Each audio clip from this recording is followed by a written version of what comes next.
सभी को नमस्कार। इस वीडियो में हम देखने जा रहे हैं यूपीएससी का सिलेबस। आप चाहे 2025, 26 या 27 में एग्जाम दे रहे हो, ये वीडियो आपके लिए बहुत ही हेल्पफुल होगा। क्यों? अब देखो, हम जो है एक एक सब्जेक्ट के सिलेबस को देखेंगे। जैसे कि यहाँ पर हम हिस्ट्री में एंशिएंट हिस्ट्री वाले पार्ट को देखेंगे। अब देखो, जब आप यूपीएससी की ऑफिशियल वेबसाइट पर जाकर सिलेबस डाउनलोड करोगे तो वहाँ पर आपको दो टॉपिक मिलेंगे, प्रीलिम्स के लिए और मेंस के लिए। देखो, प्रीलिम्स और मेंस अलग नहीं होते हैं। अगर आप ये सोचते हो कि पहले आप प्रीलिम्स की तैयारी करोगे फिर मेंस की तैयारी करोगे, तो ये आपकी गलतफहमी है। प्रीलिम्स और मेंस की तैयारी इंटीग्रेटेड होती है। देखो, जब हम बात करते हैं प्रीलिम्स की, तो प्रीलिम्स में यूपीएससी ने एक पॉइंट लिख रखा है कि भारत का इतिहास और भारतीय राष्ट्रीय आंदोलन। जो मेंस की बात करते हैं तो वो कहता है भारतीय विरासत और संस्कृति। अब देखो, यहीं से हमें ब्रीफ एनालिसिस करनी है, हमें समझना है। देखो, यहाँ पर कहने का मतलब है कि यूपीएससी हमें कंप्लीट पूछेगा, प्राचीन भारत का इतिहास, मध्यकालीन भारत का इतिहास और आधुनिक भारत का इतिहास। ठीक है। और भारतीय राष्ट्रीय आंदोलन का मतलब आधुनिक भारत में जो राष्ट्रीय आंदोलन हुए थे वही। मेंस की बात करते हैं, देखो मेंस में दो टॉपिक दे रखे हैं, एक विरासत और एक संस्कृति। जब हम संस्कृति की बात करते हैं तो संस्कृति का अर्थ क्या हुआ। संस्कृति की बात करते हैं तो संस्कृति के बहुत सारे रूप होते हैं, जैसे कि प्राचीन काल में कला और कला के रूप। ठीक है। कला और कला के रूप, कला के रूप मतलब कि स्थापत्य कला, मूर्ति कला, चित्रकला, संगीत कला, नृत्य कला। इनके बारे में आपको प्राचीन काल में पढ़ना होगा। सिर्फ प्राचीन काल में नहीं, मध्यकाल में भी पढ़ना होगा और आधुनिक काल में किस तरीके से इनमें परिवर्तन हुए उसको भी जानना होगा। फिर संस्कृति का दूसरा पहलू आता है धर्म। आपको उस काल के बारे में, धर्म के बारे में सब कुछ जानना होगा। उस काल के साहित्यों के बारे में आपको समझना होगा। ठीक है। तो संस्कृति का मतलब इस तरीके के पहलुओं को आपको समझना होगा। तो इसी में जब हम पढ़ते हैं आर्ट एंड कल्चर की बात करते हैं तो वो इसी में इंक्लूड रहता है, तो यहीं से आपका आर्ट एंड कल्चर भी हो जाएगा। और जब हम बात करते हैं विरासत की, अब आपने कभी किसी को कहते हुए सुना होगा ना कि तुम्हें तुम्हारी विरासत में क्या मिला है, तुम्हें तुम्हारे पिताजी की विरासत में क्या मिला है, तुम्हें तुम्हारे दादाजी की विरासत में क्या मिला है। इसी प्रकार से हमें हमारे भारतीय इतिहास की विरासत में हमें क्या मिला है। जैसे कि बुद्ध काल की शिक्षा, बुद्ध काल में जो शिक्षाएं थी वो आज के समाज में किस प्रकार से अपनी प्रासंगिकता बनाए हुए हैं, हमें ये देखना है, हमें ये समझना है। क्वेश्चन ये नहीं पूछा जाता है कि बुद्ध काल की शिक्षाओं का वर्णन कर दो, नहीं, बुद्ध काल का जो है आज के समाज में क्या योगदान रहा, इस तरीके के क्वेश्चन पूछे जाते हैं। लेकिन इन सबको जानने के लिए आपको हिस्ट्री के एक और पहलू को समझना होता है, वो होता है राजनीतिक इतिहास।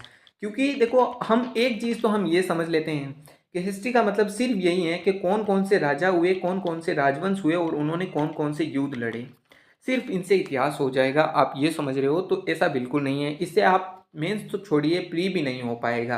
तो ये सोचना बिल्कुल गलत है। तो हमें फिर करना क्या होगा, देखो हमें राजनीतिक इतिहास बेशक पढ़ना है, लेकिन राजनीतिक इतिहास हमें क्यों पढ़ना है, ताकि हम वहाँ के समाज को समझ सकें, हम उस काल की अर्थव्यवस्था को समझ सकें, हम उस काल के साहित्य को, संस्कृति को समझ सकें। मेन पहलू हमारा क्या होगा, संस्कृति, समाज, अर्थव्यवस्था। तो फिर क्वेश्चन ये आता है कि हमें ये पढ़ने के लिए राजनीतिक इतिहास जानना क्यों जरूरी है। तो देखो, मैं आपको दिखाता हूँ। देखो, जरूरी इसीलिए है क्योंकि हम जब भी किसी काल के राजनीतिक इतिहास को समझेंगे तो उस काल की जो राजनीति होगी उसका सीधा प्रभाव पड़ेगा समाज पर। कहने का मतलब है कि देखिए, ये जो गोला है ये है राजनीतिक परिवर्तन का। जब राजनीतिक परिवर्तन होंगे तो साफ जाहिर समाज में भी कुछ ना कुछ परिवर्तन होंगे। ये आप आज के समाज में भी देखोगे। हमारी एक पक्ष जो सत्ता हो गई और जो विपक्ष हो गया, जब सत्ता पक्ष में रहती हैं तब कुछ समाज में कुछ और परिवर्तन रहते हैं, जब विपक्ष आता है तो फिर वो समाज में कुछ और बदलाव आते हैं। और जब समाज में बदलाव आएगा तो ये बात तय है कि अर्थव्यवस्था में भी बदलाव आएगा।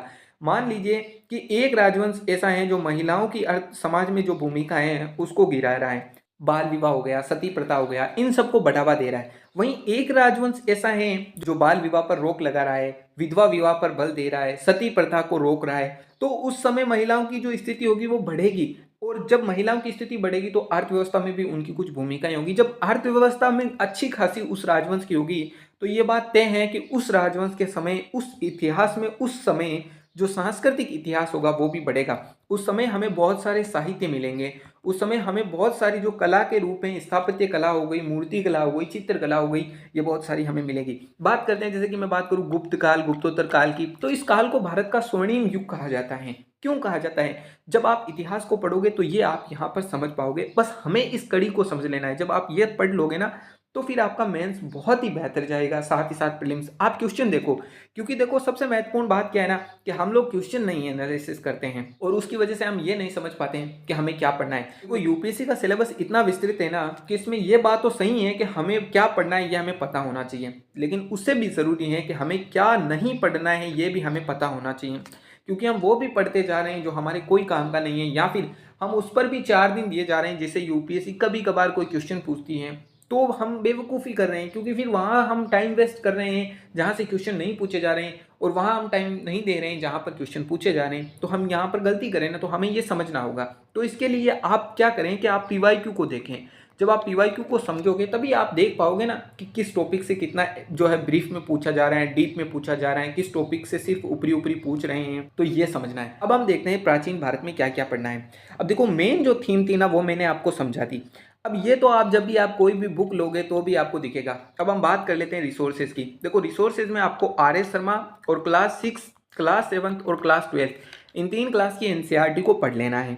ठीक है, ये एंशिएंट हिस्ट्री मिडाइवल हिस्ट्री की बात कर रहा हूँ। आप चाहो तो देखो क्योंकि क्लास 7 वाली मिडाइवल हिस्ट्री की है, तो अभी आप क्या करना, जब एंशिएंट हिस्ट्री कवर करो तो आर.एस. शर्मा और फिर क्लास 6 और फिर क्लास 12, बस ये 3 बुक पढ़नी है। इनसे आपकी जो एंशिएंट हिस्ट्री है और आर्ट एंड कल्चर को भी इसमें मिला लो तो हो जाएगा। अब देखो जब बात करते हैं तो सबसे पहले पाषाण युग, यहाँ से क्वेश्चन पूछे जाते हैं, मेंस में भी पूछे जाते हैं और प्रीलिम्स में भी पूछे जाते हैं। ताम्र पाषाण ये तो बस नाम का है, यहाँ से ऑलमोस्ट क्वेश्चन नहीं पूछे जाते हैं, यहाँ तक कि ऑप्शनल में भी। फिर हड़प्पा सभ्यता ये काफ़ी इंपॉर्टेंट है, ठीक है ना। यहाँ का जो नगरीकरण हो गया, यहाँ की जो जल प्रबंधन प्रणाली हो गई, जो नगरीय विशेषताएं हो गई, ये यहाँ से काफ़ी क्वेश्चन पूछे जाते हैं। वैदिक काल देखो मोस्ट इंपॉर्टेंट है, वैदिक काल, बुद्ध काल ये मोस्ट इंपॉर्टेंट है, यहाँ से हर साल क्वेश्चन पूछे जाते हैं, ठीक है ना। प्रीलिम्स में भी और मेंस में भी। इस बार भी यहाँ से क्वेश्चन पूछा गया था अगर आपने देखा होगा तो, ठीक है। और फिर महाजनपद काल, फिर मौर्य काल, फिर जो मध्य एशिया से संपर्क हो गया यानी कि मौर्योत्तर काल, जिसमें हम कनिष्क हो गया, जो शक हो गए, कुषाण हो गए, सातवाहन हो गए, ये भारत में ये जो छोटे छोटे क्षेत्रीय राजा है ना उनके बारे में। फिर गुप्त काल और उसके बाद में हमें गुप्तोत्तर काल और फिर पूर्व मध्यकाल। अब इसके बाद में भी आपको कुछ पढ़ना है। जब आप आर.एस. शर्मा की बुक पढ़ोगे तो आपको एंड में कुछ चैप्टर मिलेंगे, जैसे कि इतिहास के स्रोत, इतिहास के कौन कौन से स्रोत हो गए, फिर प्राचीन भारत के इतिहास में विज्ञान का किस प्रकार से विकास हुआ, ये भी हमें पढ़ना है, क्योंकि इस पर भी क्वेश्चन पूछे जाते हैं, तो इसीलिए हमें ये समझना है। और देखो जब भी आप पढ़ो तो हमें क्या करना है, जैसे कि आप मौर्य काल पढ़ रहे हो तो आप सबसे पहले मौर्य काल की राजनीतिक इतिहास समझ लो, कौन कौन से राजवंश हुए, बस इसके बारे में एक थोड़ा सा नॉलेज कर लो। फिर उसके बाद में उस काल की समाज के बारे में समझो, ठीक है ना, मौर्यकालीन समाज। फिर मौर्यकालीन अर्थव्यवस्था के बारे में देखो, और फिर मौर्यकालीन संस्कृति। अब संस्कृति में वही संस्कृति में फिर जो है कला के पहलू, कला में हम देखेंगे स्थापत्य, मूर्ति कला, चित्रकला, संगीत, और जो फिर उसके बाद में हम देखेंगे धर्म, मौर्यकालीन धर्म। फिर हम देखेंगे मौर्यकालीन साहित्य, यानी कि इन साहित्यों से हमें जानकारी मिलती है कौन कौन से साहित्य थे इस काल में, तो इस तरीके से। क्योंकि देखो जब आप क्वेश्चन पढ़ोगे, देखो 2024 के मेंस में 2 क्वेश्चन पूछे गए थे। एक क्वेश्चन पूछा गया था वैदिक कालीन जो सभ्यता है, ये वैदिक कालीन यहाँ के समाज और अर्थव्यवस्था के बारे में विस्तार से चर्चा करो। और दूसरा पूछा गया था जो चोल साहित्य हैं, और दूसरा पूछा गया था जो चोल हैं, चोल साम्राज्य गुप्तोत्तर काल में आता है, पूर्व मध्यकाल से पहले, तो यहाँ पर जो उनका जो है कला में, संस्कृति में, कला में क्या योगदान रहा, इस पर हमें विस्तृत उल्लेख करना है। तो इस तरीके से क्वेश्चन पूछे जाते हैं।